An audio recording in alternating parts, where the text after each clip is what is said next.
Shalom, asik sekali. Saya senang sekali melihat teman-teman semua yang mau mengetahui tentang kebenaran firman Tuhan, yang mau merelakan sedikit waktunya untuk mendengarkan, membaca, ataupun merenungkan firman Tuhan. Oke teman-teman, hari ini saya mau share firman Tuhan yang barusan tadi kita renungkan sama-sama bareng-bareng teman-teman di komunitas. Dan firman Tuhan itu ada di dalam Roma 6 ayat 6 sampai 8. Di situ kita bahas tentang hamba dosa, atau dengan kata lain biasa disebut dengan kata budak dosa, di mana kita secara sadar dan tidak sadar kita dikontrol untuk melakukan dosa. Bahkan ada di antara kita yang mungkin hampir semua ya teman-teman, hampir ya, bukan semuanya, hampir semua kita kadang terkontrol dengan paksa oleh dosa. Nah, mari kita bahas tentang apa sih hamba dosa, apa sih budak dosa. Nah, berbicara tentang budak teman-teman, tadi kami bahas perbudakan itu ternyata awal diketahui itu pada tahun 1619. Itu terjadi di Amerika Serikat ketika 20 orang Afrika dikirim ke Amerika lewat kapal Dutch kalau nggak salah tadi namanya. Nah, kapal Dutch, dan mereka sampai di Amerika, dan budak itu adalah orang yang sudah kehilangan hak atas dirinya sendiri, dan orang-orang itu yang disuruh bekerja tanpa ada imbalan dan wajib untuk bekerja. Nah, 200 tahun kemudian, 200-an tahun kemudian, saat Abraham Lincoln itu membuat emansipasi, penghapusan perbudakan, membuat undang-undang yang menghapus perbudakan di Amerika Serikat. Dan pada saat itulah sekitar tahun 1800-an, 1800 berapa lupa, 1800 lebih pokoknya, itu dihapuskan perbudakan di Amerika. Nah, dan pada saat itulah orang Afrika di situ mempunyai hak atas dirinya sendiri.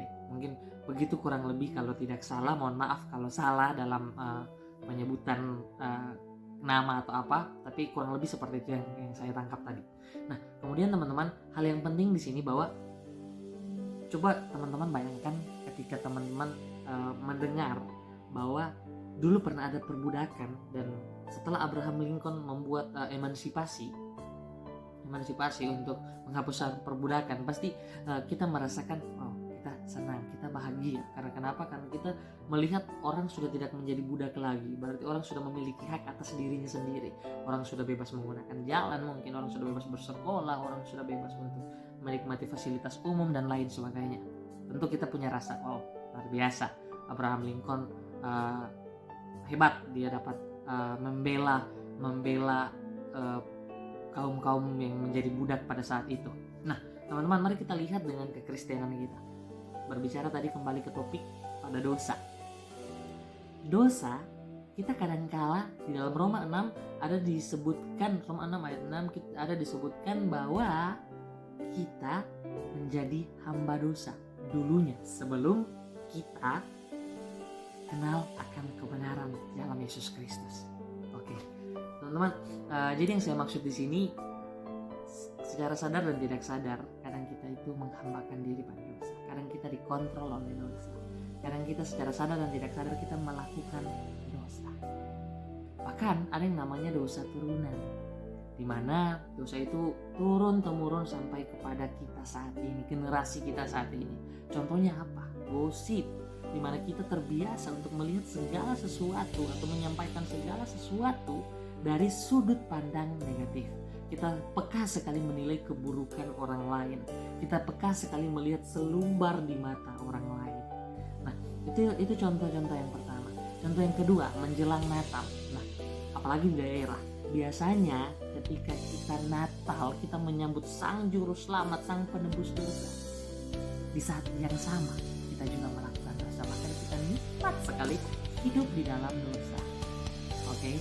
Bahkan kita nikmat sekali nonton, pesta pora, mabuk-mabukan, dan lain sebagainya. Karena saya juga seperti itu.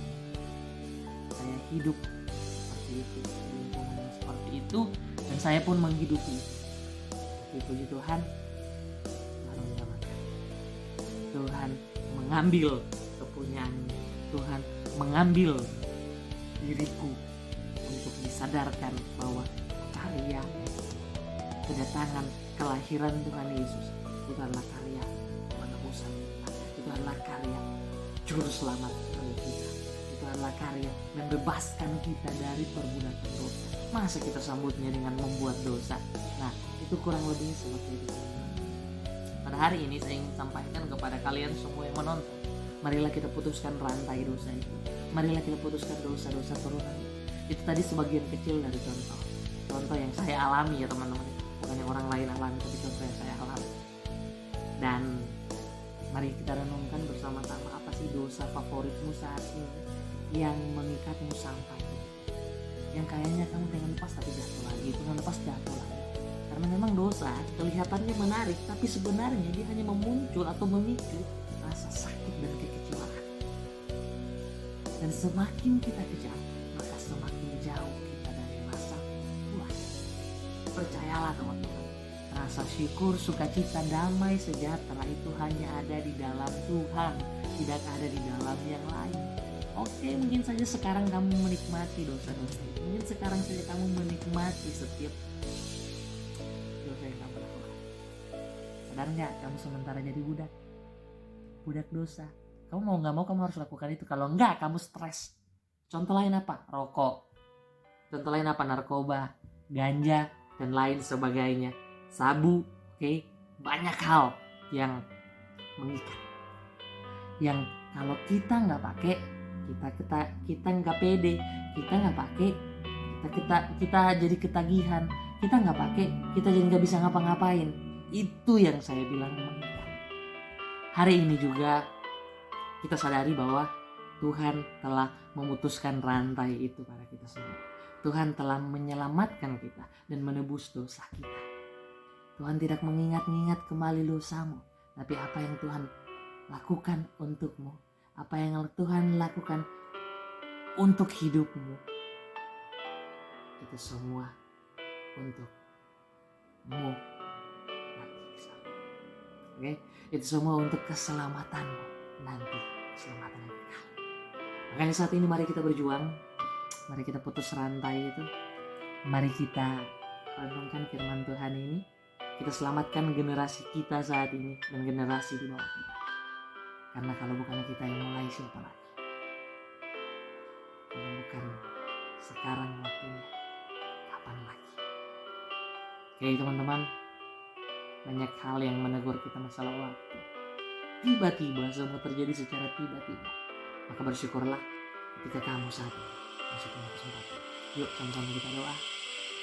Kita berdoa. Tuhan, kami sadar kami masih banyak terikat dengan dosa-dosa. Kami sadar Tuhan, kami susah keluar dari setiap keterikatan kami. Tapi hari ini kami ketahui Tuhan. Hari ini kami sadar juga Tuhan bahwa segala keterikatan kami dengan dosa sudah dilepaskan, sudah dibebaskan di dalam nama Tuhan Yesus. Melalui kelahiran-Mu ini Tuhan, kami akan merayakan Natal, kami akan merayakan kelahiran dengan menyadari apa maksud dan tujuan melahir di dalam dunia ini, dan dengan mensyukuri karya-Mu yang sangat luar biasa untuk hidup kami semua. Tuhan Yesus, berikan kami kepekaan untuk dapat merespon setiap firman-Mu dengan tepat, agar kami dapat mampu untuk menerima apa isi hati Tuhan dan dapat melakukannya. Pakai kami jadi alat-Mu, pakai kami jadi pesan, dan sadari kami bahwa kami adalah anak-Mu. Terima kasih Tuhan Yesus untuk kebaikan-Mu, untuk kehidupan yang Tuhan berikan kepada kami, untuk segala hal yang boleh kami lalui, segala proses yang boleh kami alami. Saat ini kami mau persembahkan hidup kami untuk-Mu Tuhan. Terima kasih Tuhan Yesus, di dalam nama yang mengucap syukur. Amin. Apa? Apa yang mau dibilang? Apa? Speak up. Mulai bicara, mulai renungkan, mulai dengarkan, mulai dari langkah kecil yang ini tidak mudah, tapi akan bisa bersama dengan Tuhan. Amin. Tetap andalkan Tuhan, karena Tuhan tetap ada bersamamu kapanpun, dimanapun itu. Tuhan Yesus memberkati.